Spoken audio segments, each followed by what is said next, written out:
में उन सही सलामत मैरिज सर्टिफिकेट्स को पकड़े पकड़े अचानक मेरे दिमाग में उस एक्सीडेंट वाले दिन की धुंधली यादें ताज़ा होने लगी। सच तो यह था कि वो कोई मामूली हादसा नहीं था। उस दिन मैं कोई इत्तेफाक से बाहर नहीं निकला था, बल्कि मैं खास तौर पर घर लौट रहा था ताकि बाय निंग के सामने अपने दिल की सारी बात साफ साफ रख सकूं। मैं रोज रोज की इस लुका छिपी, एक दूसरे को आजमाने और बात बात पर तलवारें खींच लेने वाली जिंदगी से बुरी तरह थक चुका था। मैं उससे मिलकर यह साफ करना चाहता था कि आखिर मेरे दिल में क्या है, और उसे यह भी पूछना चाहता था कि क्या उसके दिल में मेरे लिए सिर्फ और सिर्फ नफरत ही बची है। लेकिन मैं घर पहुंच पाता उससे पहले ही मेरी कार का भयानक एक्सीडेंट हो गया। मेरी आंखों के सामने एक गहरा अंधेरा छा गया और मैं पूरी तरह होश खो बैठा। जब मुझे थोड़ा बहुत होश आया था तो मुझ में इतनी हिम्मत नहीं थी कि मैं अपनी आंखें खोल सकूं। लेकिन उस बेहोशी की हालत में भी मुझे किसी के सुबकने की आवाज बिल्कुल साफ सुनाई दे रही थी। कोई बहुत ही बेबसी और गहरे दर्द में डूबा हुआ रो रहा था। उसकी चीखें और सिसकियां अंदर ही अंदर घुट रही थीं। और तभी एक बेहद गर्म आंसू की बूंद हल्के से मेरे हाथ की पीठ पर आ गिरी। वो आंसू इतना गर्म था कि उसने मेरे दिल को अंदर तक झकझोर कर रख दिया। मैंने अपनी पूरी ताकत समेटी और अधखुली आंखों से देखने की कोशिश की। धुंधली सी रोशनी में जो चेहरा मेरे सामने आया वो बायन निंग का था। उसका पूरा चेहरा रोने की वजह से लाल हो चुका था। उसने अपने दोनों हाथों से मेरी उंगलियों को इतनी जोर से भींच रखा था कि उसके हाथों के जोड़ सफेद पड़ गए थे। उसकी आंखों में खून उतरा हुआ था और लाल कतरे साफ दिख रहे थे। उसका वो रोज का घमंड, वो पथरीला ठंडापन मानो कहीं हवा में उड़ चुका था। वहां अगर कुछ बचा था तो बस एक न छुपने वाला खौफ, गहरी चिंता और एक ऐसी शिद्दत भरी परवाह जो मैंने उसकी आंखों में आज से पहले कभी नहीं देखी थी। ठीक उसी पल मेरे दिल का कोई सोया हुआ कोना अचानक जाग उठा। मुझे पहली बार अंदर से यह एहसास हुआ कि शायद वो मुझसे प्यार करती है। मैं हमेशा से ही इन जज्बातों के मामले में थोड़ा कच्चा और बुद्धू रहा हूं। मुझे नहीं आता कि इन एहसासों को कैसे संभाला जाता है। शुरुआत में तो बस उसका ये खूबसूरत चेहरा देखकर मैं इस कदर दीवाना हुआ कि मैंने आगे पीछे कुछ नहीं सोचा और जबरदस्ती जबरदस्ती उसे हासिल करने के लिए आगे बढ़ गया। दरअसल जब मैं पहली बार अपने दिल की बात कहने गया था तो मैंने किसी को कहते सुना कि कोई उसे पैसों के दम पर अपना बनाने की सोच रहा है। ये सुनते ही मेरे हाथ पांव फूल गए और मैं घबरा गया। अपनी उसी सनक और दीवानगी में मैंने आव देखा न ताव, बस पहले बाजी मारने के चक्कर में जबरदस्ती दबाव बनाकर उसे मुझसे शादी करने पर मजबूर कर दिया। पर शादी तो हो गई। उसके बाद मुझे समझ ही नहीं आया कि मैं उसके साथ कैसा बर्ताव करूं।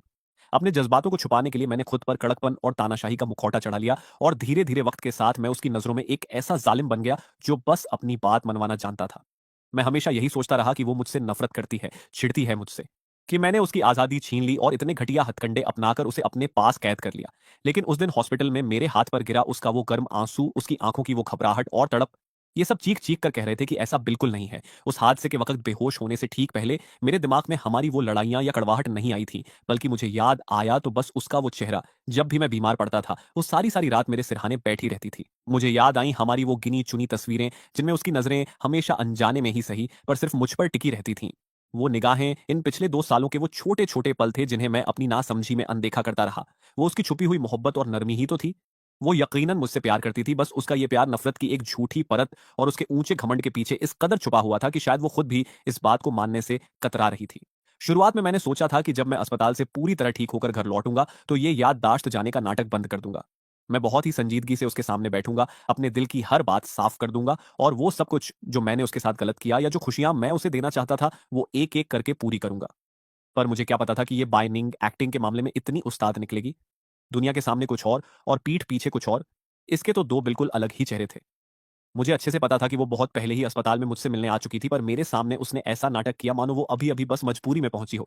दिल में वो मेरी इतनी परवाह करती थी कि उसकी जान निकली जा रही थी, पर चेहरे पर उसने वही पुरानी बात, सच में बिल्कुल सीधा-साधा और बुद्धू बन चुका हूं। मैं तब तक इस भोलेपन का नाटक करने के लिए तैयार था, जब तक कि वो पूरी तरह हार न मान जाए। मैं उसे इस कदर मजबूर कर देना चाहता था कि उसके दिल की बात छुपने की कोई जगह ही ना बचे और वो अपने मुंह पर लगा ताला तोड़कर खुद अपनी जुबान से यह कबूल करे कि हाँ, वो मुझसे प्यार करती है। यह सोचते ही मेरे होठों पर एक शातिर और हल्की सी मुस्कान तैर गई। मैंने उन दोनों मैरिज सर्टिफिकेट्स को बहुत ही एहतियात से उस तिजोरी से बाहर निकाला और इस बार घर में एक ऐसी बेहद छुपी हुई और सुरक्षित जगह पर रख दिया जहां किसी की नजर न जा सके। इसके बाद मैंने उस लोहे के बॉक्स को वापस बिल्कुल वैसे ही लॉक करके उसी कोने में रख दिया, मानो वहां कभी कोई आया ही ना हो। मैं अभी यह सब समेटकर तहखाने से बाहर निकला ही था कि अचानक जेब में रखा मेरा फोन वाइब्रेट हुआ। स्क्रीन पर देखा तो शेन शीशी का मैसेज था, जिसने मुझे एक लाइव लोकेशन भेजी थी और साथ में एक टेक्स्ट लिखा था। जीजा जी, आप दोनों का ये कछुए जैसा धीमा ड्रामा अब मुझसे और नहीं झेला जा रहा। अपनी इस कछुए वाली रफ्तार को थोड़ा तेज करो भाई। तुम दोनों का ये ढीला ढाला ड्रामा अब मुझसे और नहीं देखा जा रहा, इसलिए आखिरकार अब मुझे ही बीच में कूदकर तुम दोनों की गाड़ी को धक्का लगाना पड़ रहा है। सुनो, जब तुम इस लोकेशन पर पहुंच जाओ तो सीधे अंदर मत आना। पहले मुझे एक मैसेज करके इन्फॉर्म कर देना। शेन शीशी का यह मैसेज देखकर मेरे दिल में हल्की सी हलचल हुई और मैं सोचने लगा कि यह लड़की आखिर अब कौन सी नई खिचड़ी पका रही है। पर फिर मैंने सोचा कि चलो, जो भी है अच्छा ही है। अगर वो बीच में आ रही है तो शायद उसकी इस तिकड़म से बायन निंग का यह झूठा मुखौटा और जल्दी उतर जाए। मैंने बिना देर किए बेड पर रखा अपना जैकेट उठाया और उस लोकेशन की तरफ निकल पड़ा। वहां पहुंचने के बाद मैं सीधे उस आलीशान प्राइवेट केबिन बाशांग के दरवाजे पर जाकर खड़ा हो गया और अपनी शर्त के मुताबिक शेन शीशी को मैसेज टपका दिया। मैं बाहर पहुंच चुका हूं। शेन शीशी ने मेरे मैसेज का कोई टेक्स्ट रिप्लाई तो नहीं दिया, पर ठीक अगले ही सेकंड बंद दरवाजे के अंदर से उसकी जोरदार आवाज गूंज उठी। वो इतनी ऊंची आवाज में बोल रही थी मानो वो चाहती ही यही हो कि बाहर खड़ा इंसान एक एक शब्द साफ साफ सुन सके।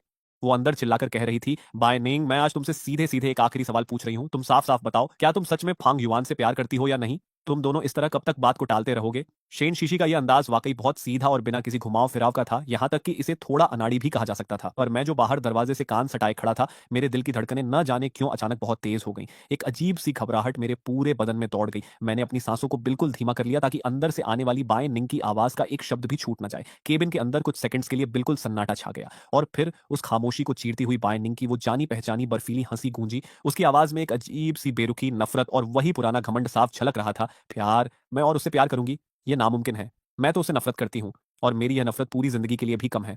और मेरी यह नफरत पूरी जिंदगी के लिए भी कम है। उसका यह तीखा लफ्ज मेरे कानों में पड़ते ही मेरे दिल की धड़कनें मानो एक झटके में नीचे गिर गईं। मुझे ऐसा लगा जैसे किसी ने मेरे दिल को अपने हाथों में लेकर बेरहमी से भींच दिया हो। एक मीठा और गहरा दर्द मेरे सीने में फैल गया, लेकिन इस सब के बावजूद मेरा दिमाग बिल्कुल साफ था। मुझे अच्छे से पता था कि ये उसकी असलियत नहीं है। ये तो बस उसका वही पुराना मुखौटा है, उसके जज्बातों को छुपाने वाली उसकी वही पुरानी आदत। ये तो बस उसका वही पुराना मुखौटा है, उसके जज्बातों को छुपाने वाली उसकी वही पुरानी आदत, उसकी अपनी प्रोटेक्टिव शील्ड, सुरक्षा कवच थी। शेन शीशी को शायद पहले से ही अंदाजा था कि वो यही घिसा-पिटा जवाब देगी, इसलिए उसकी आवाज में तंज और मजाक का अंदाज और ज्यादा गहरा हो गया। वो हंसते हुए बोली, मेरी प्यारी बहन, तुमने खुद को 2 साल तक इस नफरत की पट्टी में बांध कर रखा है। क्या अभी तक तुम्हारा मन नहीं भरा? तुम हर रोज अपनी जुबान से तो उसे कोसती रहती हो, उसे एक कौड़ी का भी नहीं समझती, पर सच तो यह है कि पीठ पीछे चुपके चुपके उसी की मोहब्बत में तड़पने का यह मजा कुछ खास अच्छा नहीं लग रहा होगा ना?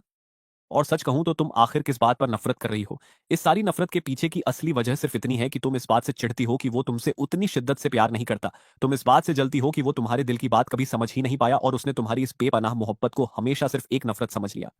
अभी शेन शीशी की बात पूरी ही हुई थी कि केबिन के अंदर मौजूद दूसरी लड़कियों ने भी उसकी हाँ में हाँ मिलाना शुरू कर दिया। उनकी कही एक एक बात किसी तीर की तरह सीधे बाएं नींग के दिल के जख्मों पर लग रही थी। उनमें से एक लड़की बोली, हाँ निंग निंग, शेन शीशी बिल्कुल सच कह रही है, मैंने भी कई बार देखा है, फांग युआन भी तुम्हारी तरफ। उनमें से एक लड़की बोली, हाँ निंग निंग, शेन शीशी बिल्कुल सच कह रही है, मैंने भी कई बार देखा है, फांग युआन भी तुम्हारी तरफ कुछ खास ध्यान नहीं देता, यहाँ तक कि उसने अपने सोशल मीडिया या फ्रेंड सर्कल में कभी तुम्हारी एक फोटो तक शेयर नहीं की। ऐसा लगता है मानो उसके दिल में तुम्हारी कोई जगह ही नहीं है। दूसरी लड़की ने भी बहती गंगा में हाथ धोते हुए कहा, बिल्कुल सही बात है, मर्द तो होते ही ऐसे हैं जो चीज एक बार आसानी से मिल जाए फिर उसकी कद्र नहीं करते। तुम्हें क्या लगता है, क्या वो तुमसे बुरी तरह ऊब नहीं चुका होगा? और देखा जाए तो इसमें कोई अचरज की बात भी नहीं है। आखिरकार शुरुआत में उसने जबरदस्ती ही तो तुम्हारे साथ ये रिश्ता जोड़ा था। शायद उसके दिल में तुम्हारे लिए कभी कोई सच्ची फीलिंग्स थी ही नहीं। दोस्तों की ये चुपती और कड़वी बातें आखिरकार बाय निंग के बर्दाश्त के बाहर हो गईं। उसका वो सलीके से बनाया हुआ सब्र का बांध तिनके की तरह टूट गया। उसकी आवाज में एक हल्की सी सुबकाहट और रोने का दर्द साफ महसूस हो रहा था, पर फिर भी अपने उसी पुराने अड़ियल अंदाज को बनाए रखने की आखिरी कोशिश करते हुए वो चीख पड़ी, तुम सब के सब बकवास कर रहे हो, बंद करो अपनी ये बकवास। ऐसा कैसे हो सकता है कि वो मुझसे प्यार न करे? मैं उसकी वो अमानत हूं जिसे उसने पूरी दुनिया से लड़कर जबरदस्ती छीना था। वो खुद थी जिसने मुझे अपने साथ शादी के बंधन में बांधने के लिए मजबूर किया था। उसने मुझे अपने पास कैद रखने के लिए इतनी बड़ी बड़ी चालें चली, इतनी ताकत लगा दी। तो फिर ये कैसे मुमकिन है कि वो मुझसे मोहब्बत न करती हो? अंदर से आती हुई उसकी उस रोती और टूटती हुई आवाज को सुनकर, अंदर से आती हुई उसकी उस रोती और टूटती हुई चीख को सुनकर मेरे दिल में मानो एक जोरदार झटका लगा। अचानक मेरे दिमाग के बंद दरवाजे खुलने लगे और अतीत के वो सारे धुंधले टुकड़े जिन्हें मैं बिल्कुल भूल चुका था, एक एक करके मेरे सामने तैरने लगे। मुझे याद आया जब शुरुआत में मैं बाइनिंग के पीछे दीवाना था और उसे प्रपोज करने की कोशिश कर रहा था, तब उसने एक दिन बेहद संजीदगी से मेरी आंखों में झांकते हुए मुझसे पूछा था, फांग युआन, आखिर क्यों? क्यों तुम सिर्फ मेरे ही पीछे पड़े हो?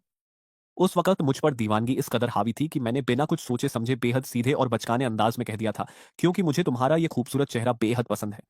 बाद में जब मैंने उसके सामने शादी का प्रस्ताव रखा, तब भी उसके माथे पर बल थे और उसने बेहद परेशान होकर फिर वही सवाल दोहराया था, तुम ऐसा क्यों कर रहे हो? और मैं तब भी अपनी उसी पुरानी ज़िद पर अड़ा रहा। मेरा अहंकार आड़े आ गया और मैंने कड़क कर सिर्फ इतना कहा, क्योंकि मैं हार नहीं मानना चाहता। मैं तुम्हें इतनी आसानी से अपनी ज़िंदगी से जाने नहीं दे सकता। मैं यह बर्दाश्त ही नहीं कर सकता कि तुम किसी और की हो जाओ। शुरुआत से लेकर आज तक की इस पूरी कहानी को जब मैंने एक नए नजरिए से देखा, तो आखिरकार मुझे अपनी जिंदगी की वो सबसे बड़ी भूल समझ में आ गई जिसे मैं हमेशा अनदेखा करता रहा था। सच तो यह था कि मैंने आज तक कभी भी पूरे होशो हवास में और पूरी शिद्दत के साथ उसके सामने खड़े होकर यह साफ साफ लफ्जों में कबूल ही नहीं किया था कि बाय निंग, मैं तुमसे बेपनाह मोहब्बत करता हूं। मेरी उस कड़वाहट, जबरदस्ती और तानाशाही के पीछे छुपा हुआ मेरा जो डर था, उसकी जो परवाह थी और जिसे मैं हमेशा अपने झूठे गुस्से के पीछे छुपाता आया था, वो सारी मोहब्बत, वो सारा छुपा हुआ भोलापन और नरमी उसने कभी देखी ही नहीं। वो उसे कभी समझ ही नहीं पाई। और मैं भी इतना डरपोक निकला कि कभी हिम्मत जुटाकर अपनी जुबान से वो लफ्ज बाहर निकाल ही नहीं सका। अब मेरे दिल का तूफान पूरी तरह मेरे काबू से बाहर हो चुका था।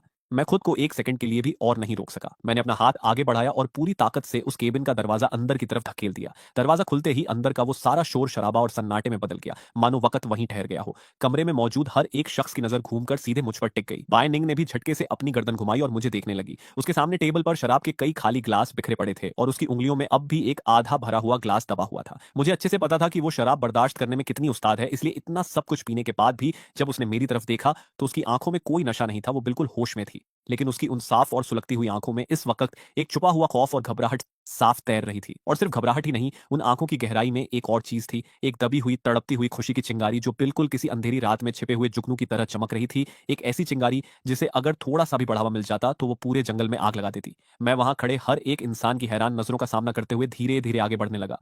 मैं वहां खड़े हर एक इंसान की हैरान नजरों का सामना करते हुए धीरे धीरे आगे बढ़ा और सीधे उसके पास जाकर रुक गया। इस बार मैंने खुद आगे बढ़कर बात की। मेरी आवाज में एक ऐसी नरमी थी जिसे छुपा पाना मुश्किल था, पर साथ ही मैंने अपने लहजे में वो पुराना भोलापन और सीधा साधा अंदाज भी बनाए रखा। मुझे घर पर तुम्हारी फिक्र हो रही थी, मन नहीं मान रहा था, इसलिए मैंने शेन शीशी से यहाँ का पता पूछा और सीधे तुम्हें देखने चला आया। मेरी यह बात सुनते ही बाय निंग के गले में एक अजीब सी हरकत हुई, मानो उसने अपनी थूक निगली हो। वो अपने होठों पर आने वाली उस बेकाबू मुस्कान को छुपाने की पूरी कोशिश कर रही थी। उसने खुद को समेटते हुए ऊपर से फिर वही बेरुखी ओढ़ ली, यहाँ तक कि उसके माथे पर शिकन भी आ गई और वो जानबूझकर चिढ़ते हुए बोली, इसमें भला फिक्र करने वाली कौन सी बात है? मैं कोई बच्ची नहीं हूं, घर लौट ही आती। तुम्हें मुझ पर इस तरह चौबीसों घंटे नजर रखने की कोई जरूरत नहीं है। कम से कम सबके सामने मेरा मजाक तो मत बनवाओ। पर मैं वहां खड़ा खड़ा साफ देख पा रहा था कि उसकी ये झुंझलाहट और नाराजगी पूरी तरह झूठी थी। उसके इस डांटने के अंदाज के पीछे एक ऐसा घमंड और दिखावा छुपा हुआ था, ठीक वैसे ही जैसे किसी छोटे बच्चे को उसकी मनपसंद कैंडी मिल गई हो, पर वो दुनिया के सामने ऊपर से ऐसा दिखाए मानो उसे उसकी कोई परवाह ही ना हो। वो बिल्कुल उस बच्चे की तरह अपनी सहेलियों के सामने इस बात का ढिंढोरा पीट रही थी कि देखो, ये मेरी कितनी परवाह करता है और सिर्फ मुझे देखने के लिए यहां तक खिंचा चला आया। उसका यह बचकाना अंदाज देखकर मेरे होठों पर एक और मुस्कान तैर गई, पर मैंने इस बार भी उसका यह झूठ नहीं पकड़ा। जाहिर है मेरा अचानक इस तरह पार्टी में आ जाना बाय निंग की उन सहेलियों के लिए एक बड़ा धमाका था। उनका कौतूहल सातवें आसमान पर पहुंच गया और वो सब की सब तुरंत मुझे चारों तरफ से घेरकर सवालों की बौछार करने लगी। उनमें से एक छोटे बालों वाली लड़की सबसे आगे आई। उसकी आंखों में ढेर सारा सस्पेंस और गॉसिप साफ दिख रहा था। उसने चहकते हुए पूछा, जीजा जी, निंग निंग हमसे हमेशा कहती है कि शुरुआत में आपने ही पागलों की तरह उसके आगे पीछे चक्कर काटे थे और उसे प्रपोज किया था। क्या यह बात वाकई सच है? मैंने बिना एक पल की देरी किए बेहद शालीनता से अपना सिर हाँ में हिला दिया। उसी वक्त मेरी तिरछी नजरों ने देखा कि यह सुनते ही बाय निंग के चेहरे पर एक ऐसी जबरदस्त मुस्कान खिंच गई जिसे वो चाहकर भी नहीं रोक पा रही थी। उसकी आंखों की वो चमक पूरी तरह बाहर आ चुकी थी और यहां तक कि उसके कान के किनारे भी शर्म के मारे हल्के लाल पड़ चुके थे। तभी दूसरी लड़की ने बात को और आगे बढ़ाते हुए और ज्यादा मजेदार लहजे में पूछा, अच्छा, तो फिर इसका मतलब यह बात भी सच होगी? वो कहती है कि आपने ही जबरदस्ती उससे शादी करने की जिद पकड़ी थी और हाथ धोकर इसके पीछे ही पड़ गए थे और आखिरकार इसे मजबूर होकर आपके सामने घुटने टेकने पड़े थे। क्या ये बात भी बिल्कुल सच है? मैंने इस बार भी बिना किसी हिचकिचाहट के अपना सिर हाँ में हिला दिया। मैं साफ देख रहा था कि जैसे-जैसे मैं हाँ कह रहा था, बाय निंग के होठों की मुस्कान और चौड़ी होती जा रही थी। उसकी आंखों में एक अलग ही चमक आ गई थी। वो बिल्कुल उस छोटे बच्चे जैसी लग रही थी जिसकी सबके सामने ढेर सारी तारीफ कर दी गई हो। लेकिन ठीक अगले ही सवाल ने मेरे पैरों तले जमीन खिसका दी। उस लड़की ने अपनी उत्सुकता को और बढ़ाते हुए पूछा, अच्छा, तो फिर आगे की कहानी भी सच होगी? निंग निंग बताती है कि आपने उस पर इतनी पाबंदियां लगा रखी हैं कि उसे हर हाल में रात के 10 बजे से पहले घर लौटना पड़ता है। वो बाहर कहीं भी जाए, उसे पल-पल की रिपोर्ट आपको देनी पड़ती है, यहाँ तक कि हमारे साथ बाहर घूमने आने के लिए भी उसे आपसे बाकायदा परमिशन लेनी पड़ती है। क्या आप सच में उसके साथ ऐसा बर्ताव करते हैं? मैं वहीं का वहीं बुत बनकर खड़ा रह गया। मेरा दिमाग पूरी तरह चकरा गया। भाई, मैंने कब और किस जन्म में इसके ऊपर ऐसी पाबंदियां लगाई थी? इस बायनिंग नाम की लड़की ने बाहर दुनिया के सामने मेरी इमेज का क्या कचरा बना रखा है और मेरे सिर पर न जाने कितने झूठे इल्जाम मढ़ दिए हैं। मैंने झटके से अपनी गर्दन घुमाई और उसे घूर कर देखा। मेरी नजरों में साफ साफ एक बेबसी और ये क्या बकवास है वाला उलाहना था। मेरी उस कड़क नजर का सामना होते ही बाय निंग का सारा कॉन्फिडेंस हवा हो गया। वो बुरी तरह सिटपिटा गई और उसने अपनी चोरी पकड़े जाने के डर से तुरंत अपनी नजरें मुझसे चुरा ली। वो इस कदर घबरा गई कि अपनी घबराहट छुपाने के लिए टेबल पर रखी चीजों को ऐसे देखने लगी मानो मानो वो शराब का ग्लास ही इस वक्त दुनिया की सबसे जरूरी चीज हो। पर उसकी चोरी साफ पकड़ी जा चुकी थी और उसके कान अब पहले से भी कहीं ज्यादा लाल हो चुके थे।